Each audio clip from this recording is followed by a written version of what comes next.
নমস্কাৰ, মই সুবৰ্ণা এটা নতুন ব্লগলৈ স্বাগতম জনাইছোঁ।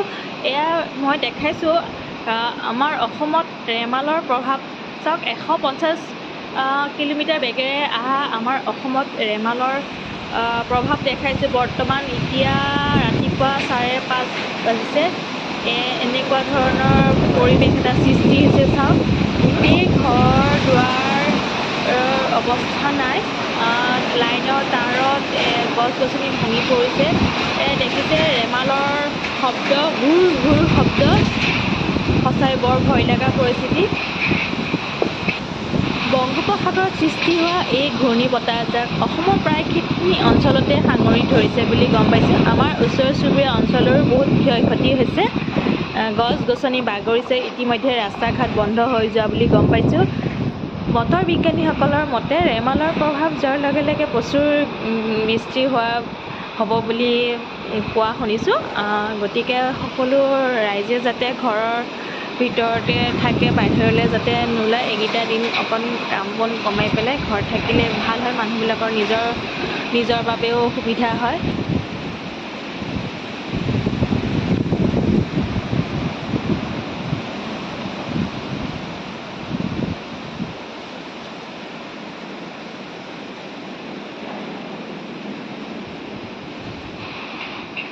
অকণমান বতৰ সাম কাটাৰ লগে লগে মই অকণমান ওলাই আহিলোঁ।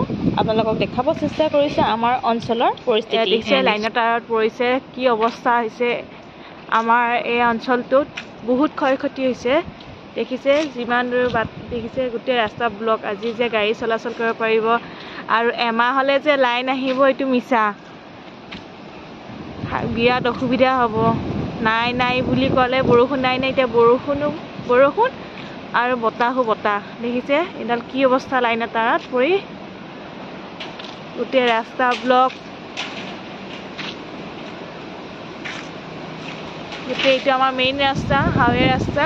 দেখিছে হাইৱে ৰাস্তাৰ চিন চাপে নাই। গাড়ী কেনেকৈ আহিব, এইখন এখন গাড়ী আহিছে, কেনেকৈ আহে, কাটি কাটি আহিব লগা হৈছে।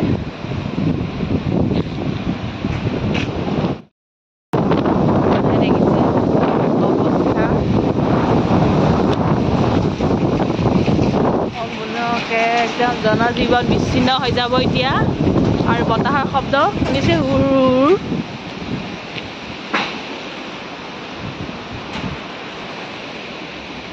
এটা বৰ ভয় লগা পৰিস্থিতি। এয়া চাওক, পৰিস্থিতি কিছু সাম কাটিছে, যদিও ৰাতিলৈ বৰষুণ অহাৰ সম্পূৰ্ণ চান্স আছে। এতিয়া দেখা যাওক কি হয়, এই বৰষুণ কেইদিন থাকে।